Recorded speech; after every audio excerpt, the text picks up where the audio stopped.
Hi hello అందరికీ నమస్కారం. నేను మీ వాణి.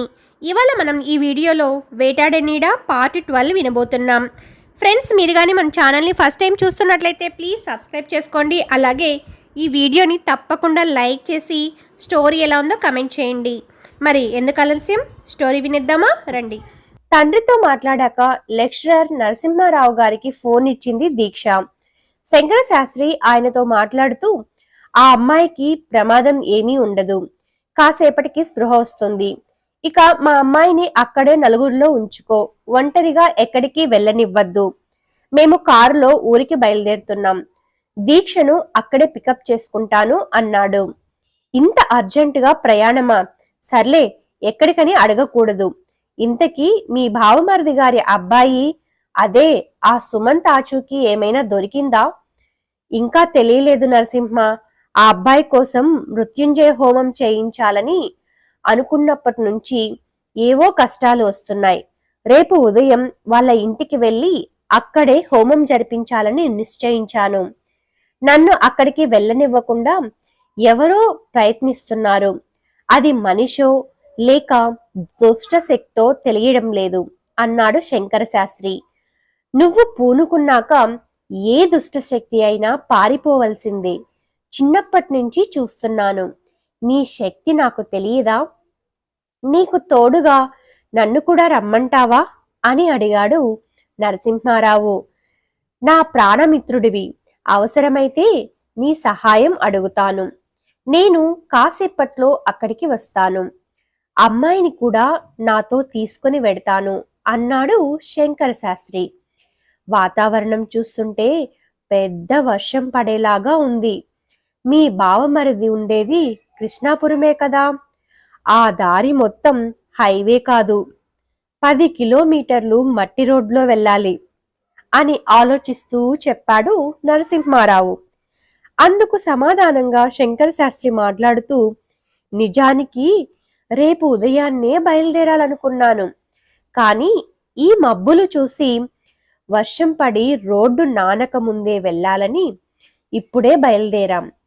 తిరుగు ప్రయాణం లేట్ అయినా పర్వాలేదు. ఎట్టి పరిస్థితుల్లోనూ రేపు హోమం జరిపి తీరాలి. అదే నా తాపత్రయం అన్నాడు. తిరిగి రావడం లేట్ అయ్యే పనైతే దీక్షను తీసుకుని వెళ్ళడం ఎందుకు? అనవసరంగా కాలేజీ పోతుంది కదా. నువ్వు వచ్చే వరకు మా ఇంట్లో ఉంచుకుంటాను, మాకేమీ ఇబ్బంది లేదు అన్నాడు నరసింహారావు. మా బావమరిదికి సుమంత్ తర్వాత మరో 2 ఆడపిల్లలు ఉన్నారు కదా. వాళ్ళు దీక్షను చూడాలనుకుంటున్నారు. కలిసి చాలా రోజులయ్యిందనుకున్నారా? లేకుంటే మీ ఇంట్లోనే ఉంచేవాడిని. ఇదిగో నీ దగ్గరికి వచ్చేశాను, మీరు కనిపిస్తున్నారు అన్నాడు శంకర శాస్త్రి. అతను కారు దిగేసరికి దీక్ష కట్ చేసిన ఉల్లిపాయను నీలిమ ముక్కు దగ్గర ఉంచి వాసన చూపిస్తోంది. శంకర శాస్త్రిని చూసిన నరసింహారావు దీక్ష కారు దగ్గరికి వచ్చారు. నరసింహ, దీక్షను తీసుకుని వెళ్తున్నాను. ఆ అమ్మాయికి ఆపదేమీ కలగదులే, స్నేహితుడితో అన్నాడు శంకర శాస్త్రి. దీక్షది కూడా నీలాగే ఇతరులకు సహాయం చేసే గుణం. నువ్వు చెప్పావటగా ఉల్లిపాయ వాసన చూపించమని, అలాగే చేసింది. ఆ అమ్మాయి నీలిమ అప్పుడే కాస్త కదులుతోంది అన్నాడు నరసింహారావు. పార్వతమ్మ కారులోంచి ఆయన్ని పలకరించింది. ఫ్రెండ్స్ దగ్గర, నరసింహారావు గారి దగ్గర సెలవు తీసుకొని దీక్ష కారు ఎక్కింది. కారు వెంటనే వేగంగా కృష్ణాపురం వైపు కదిలింది. మరో 2 నిమిషాల్లోనే ఉరుములు మెరుపులతో మొదలైన పెద్ద వాన. మా అన్నయ్య గారి పిల్లలు హాస్టల్లో ఉన్నారు. నరసింహారావు అన్నయ్య గారు చెప్పినట్లు దీక్షను వాళ్ళింట్లోనే ఉంచితే సరిపోయేది కదండి అంది పార్వతమ్మ. చూడు పార్వతి, సుమంత్కి సహాయం చేయాలనుకున్నందుకు మనకు ఇబ్బందులు కలుగుతున్నాయి. మనకు సహాయం చేయబోయి నరసింహారావు చిక్కుల్లో పడడం నాకు ఇష్టం లేదు. పైగా ఈ సమయంలో దీక్ష మన దగ్గరే ఉండడం మంచిది అన్నాడు శంకర శాస్త్రి. మన వల్ల ఇంకొకరు బాధపడకూడదనేదే భర్త మనస్తత్వానికి ఆనందపడింది పార్వతమ్మ. కారు సుందరయ్య అంకుల్దే కదా నాన్న? ఇంతకు ముందు కూడా ఒకసారి ఈ కారులో వెళ్ళాం కదా అని అడిగింది దీక్ష. అవునమ్మా, ఎప్పుడైనా అవసరమైతే కారు పంపిస్తాను అని చెప్తూ ఉంటారాయన. ఒకసారి మనందరం ఈ కారులో పరిటాల వెళ్ళాం అని చెప్పాడు శంకర శాస్త్రి.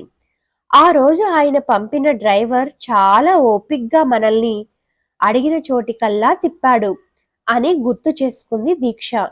అవును దీక్ష, అతను ఊరెళ్ళాడట. అడక్క అడక్క నేను కారు అడిగినప్పుడే ఇలా అయిందేంటని సుందరయ్య గారు చాలా బాధపడ్డారు. ఆయనే స్వయంగా డ్రాప్ చేస్తానన్నారు. కానీ నేను ఒప్పుకోకపోవడంతో వేరే మనిషిని ఏర్పాటు చేసి కారు పంపిస్తానని చెప్పారు. హడావిడిగా కారు ఎక్కేశానే గాని కనీసం ఈయన పేరైనా అడగలేదు. ఇప్పుడు చెప్పు బాబు, నీ పేరేంటి అని అడిగాడు శంకర శాస్త్రి. సుందరయ్య గారు చెప్పలేదా? తన పేరు చెప్పకుండానే ఎదురు ప్రశ్నించాడు ఆ వ్యక్తి. సమాధానం చెప్పకుండా ఎదురు ప్రశ్న వేయడంతో కాస్త కోపం వచ్చింది శంకర శాస్త్రికి. అయినా తమాయించుకున్నాడు. అంతలో హైవే నుంచి కృష్ణాపురం వెళ్లే మట్టి రోడ్డు వచ్చింది. ఆ రోడ్లోకి వేగంగా కారు తిప్పాడు డ్రైవర్. ఆ విసురుకి వెనక సీట్లో ఉన్న ముగ్గురు అదిరిపడ్డారు. అప్పటికే ఆ రోడ్డు మొత్తం గుంతలు పడి బురదగా తయారయ్యింది. అయినా వేగం తగ్గించలేదు డ్రైవర్. ఇదిగో, నీ పేరేమిటన్నావు? సర్లే, నీకు చెప్పడానికి ఇబ్బంది అయితే సుందరయ్య గారినే ఫోన్ చేసి అడుగుతాన్లే అంటూ ఫోన్ చేయబోయాడు శంకర శాస్త్రి. అంత తొందర ఎందుకయ్యా? డ్రైవింగ్లో ఉండి జవాబు చెప్పలేదు. నా పేరు గోవర్ధన్ బాబు. చాలా? ఇంకా వివరాలేమైనా కావాలా అని హేళన కూడిన స్వరంతో చెప్పాడు డ్రైవర్. ఉలిక్కిపడ్డాడు శంకర శాస్త్రి.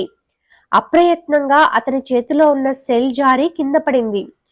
వంగి తీసుకోబోతుండగా కారు ఒక గుంటలో పడి పెద్ద కుదుపు రావడంతో ఆయన తల ముందు సీటుకు బలంగా కొట్టుకుంది.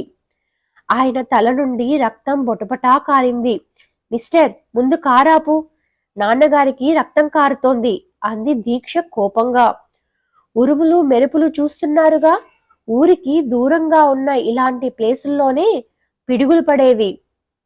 తొందరగా ఇల్లు చేరుకుంటే అందరికీ మంచిది. అందుకే ఫాస్ట్గా డ్రైవ్ చేస్తున్నాను. అయినా మీరు ఆపమన్నారుగా, అదిగో ఆ ఊడల మర్రి చెట్టు కింద ఆపుతాను అన్నాడతను. కారు మరో 2 గంటల్లో పడి రోడ్డు పక్కన ఉన్న మర్రి చెట్టు కింద ఆగింది. పార్వతమ్మ తన చేతి సంచిలో ఉన్న టవల్తో భర్తకు కట్టుకట్టబోయింది. కార్లో ఫస్ట్ ఎయిడ్ బాక్స్ ఉండాలి అంటూ వెదిగింది. టించర్, దూది, బ్యాండేజ్, క్లాత్ ఆమె చేతికి ఇచ్చాడు. ఆయన తల నుండి రక్తం ఆగకుండా కారుతోంది. భర్త తలకు తగిలిన గాయానికి టించర్ పోయడానికి మూత ఓపెన్ చేయబోతుండగా, ఎందుకైనా మంచిది ఒకసారి వాసన చూసి పోయిండమ్మా అన్నాడు డ్రైవర్.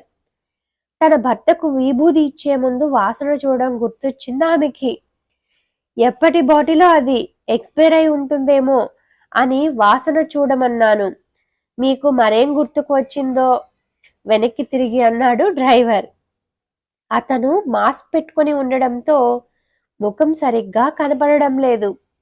గోవర్ధన స్వామిగా వచ్చింది అతనా కాదా అని ఆలోచిస్తున్నారు శంకర శాస్త్రి, అలాగే పార్వతమ్మలు. అప్పుడతను పొడవాటి గడ్డంతో ఉన్నాడు. ఇప్పుడు ఇతను నీట్గా షేవ్ చేసుకొని ఉండడంతో, అలాగే ఫేస్ మాస్క్ పెట్టుకొని ఉండడంతో వాళ్ళు ఏ నిర్ణయానికి రాలేకపోయారు. ఇంతలో దీక్ష ఆ బాటిల్ని వాసన చూసింది. టించర్ వాసన గుప్పుమని కొట్టడంతో దూదిని అందులో తడిపి తండ్రి తలపై అద్దింది. పార్వతమ్మ అతని తలకు కట్టుకట్టింది. డ్రైవర్తో ఇక బయలుదేరు బాబు అన్నాడు శంకర శాస్త్రి. అతను ఇంజక్షన్ తిప్పాడు. శబ్దం వచ్చి ఆగిపోయింది. కానీ కారు కదల్లేదు. మరో 2-3 సార్లు ప్రయత్నించినా అలాగే అయ్యింది. ఇంజిన్లోకి నీళ్లు పోయినట్లున్నాయి. కాసేపు ఆగి ట్రై చేస్తాను అంటూ కారు దిగాడతను. నేను కూడా కిందకి దిగుతాను అన్నాడు శంకర శాస్త్రి. ఇంత వానలోనా ఎందుకండి అంది పార్వతమ్మ. ఎందుకో కారులో బాగా చికాగ్గా ఉంది. చెట్టు కింద నిల్చుంటాలే. పైగా లఘుశంక తీర్చుకోవాలి అని అంటాడు. మీరు లోపలే ఉండండి అంటూ కిందకి దిగుతాడు శంకర శాస్త్రి. శాస్త్రి గారు, ఇది ఊడలమర్రి చెట్టు. దయ్యాలకు స్థావరం అంటారు. మీకు దయ్యాలకు పడదంటారు. కాస్త జాగ్రత్త అన్నాడు డ్రైవర్. నా సంగతి సరే, నీ పక్కనే బురదగుంట ఉంది, పడతావేమో, జాగ్రత్త అన్నాడు శంకర శాస్త్రి. ఇంతలో ఆ డ్రైవర్ ఫోన్ మోగింది. ఫోన్ తీసి ఎవరు అని అడిగాడు డ్రైవర్.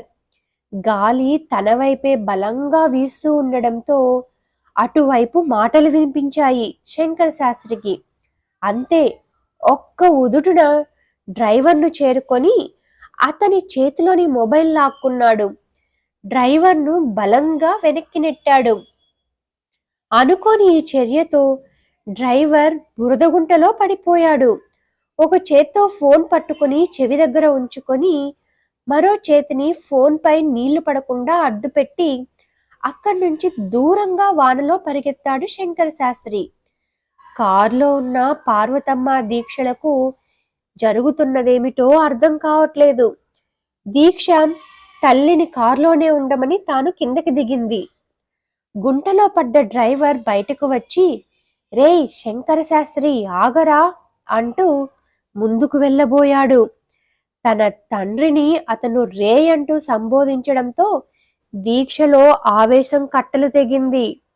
ముందుకు వెళ్ళబోతున్న అతని షర్ట్ కాలర్ పట్టుకొని వెనక్కి లాగింది. ఆ విసురుకు మళ్ళీ బురదలో పడ్డాడు అతను. వెంటనే పైకి లేచి పళ్ళు పటపటా కొరుకుతూ, ఈ గోవర్ధన్ పైనే దాడి చేస్తావా అంటూ ఆమె పైకి దూకాడు. అంతలో మర్రి చెట్టు తాలూకు పెద్ద కొమ్మ ఒకటి పెలపెలమంటూ విరిగి వాళ్ళ పైకి పడుతోంది. అక్కడ విజయవాడలో ఒక హాస్పిటల్లో గాయాలతో ఉన్న సుమంత్కి ఒక పీడకల వచ్చింది. అగాధంలో పడిపోతున్న తనను తన మామ శంకర శాస్త్రి రక్షిస్తాడు. ఆయన మీద కోపంతో తనను వెంటాడే వికృతాకారం ఒక మర్రి చెట్టు కొమ్మను విరిచి దీక్షపైకి విసురుతుంది. దీక్ష భయంతో కేక పెడుతూ ఉండగా సుమంత్కి స్పృహ వచ్చింది. కానీ కళ్ళు తెరవలేకపోతున్నాడు. అంతలో ఎవరో ఒక వ్యక్తి అతని తల నిమిరాడు. ఎవరు నువ్వు అని అడిగాడు సుమంత్. వెంటనే నేను వెంటాడే నీడను అని చెప్పాడా వ్యక్తి. క్షణం భయపడ్డాడు సుమంత్. అంతలో అతనికి గుర్తుకు వచ్చింది, అతను తన కోసం ఏర్పాటు చేసిన అటెండర్ గోవిందం అని. నువ్వా గోవిందం, బాగున్నావా అన్నాడు సుమంత్. బాగున్నాను బాబు, నేను చెప్పాను కదా, డాక్టర్ గోవర్ధన్ గారి చేతిలో పడ్డారు, ఇక భయం లేదని. బాగానే కోలుకున్నారు. కొన్ని రోజులు కాస్త నీరసంగా ఉంటుంది అంతే అన్నాడు గోవిందం. గోవిందం, నన్ను ఇక్కడికి ఎవరు తీసుకుని వచ్చారు అని అడిగాడు సుమంత్. ఆ దారిలో కారులో వెళ్లే వాళ్ళెవరో చూసి గవర్నమెంట్ వారి హెల్ప్ లైన్ కి కాల్ చేశారట. వాళ్ళు అంబులెన్స్ లో ఇక్కడికి తీసుకుని వచ్చారు. మా హాస్పిటల్ కి గవర్నమెంట్ తో టైఅప్ ఉందిలే చెప్పాడు గోవిందం. నేను పడ్డ చోట నా మొబైల్ ఏమైనా దొరికిందా, నీకేమైనా తెలుసా అని అడిగాడు సుమంత్.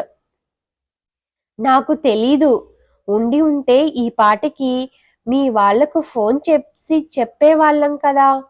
నా ఫోన్ ఇస్తాను, నీకేదైనా నంబర్ గుర్తుకు వస్తే కాల్ చెయ్యి, లేదా నంబర్ చెప్పు, నేనే చేస్తాను అన్నాడు గోవిందం. నంబర్లు బాగానే గుర్తున్నాయి అంటూ వెంటనే విశాల్ నంబర్కి కాల్ చేశాడు సుమంత్. స్విచ్ ఆఫ్ అని వస్తుంది. క్షణం ఆలోచించి తన నంబర్కి కాల్ చేశాడు. Thanks for watching friends. Next part నేను త్వరగానే మన ఛానల్లో అప్లోడ్ చేస్తాను. Thank you.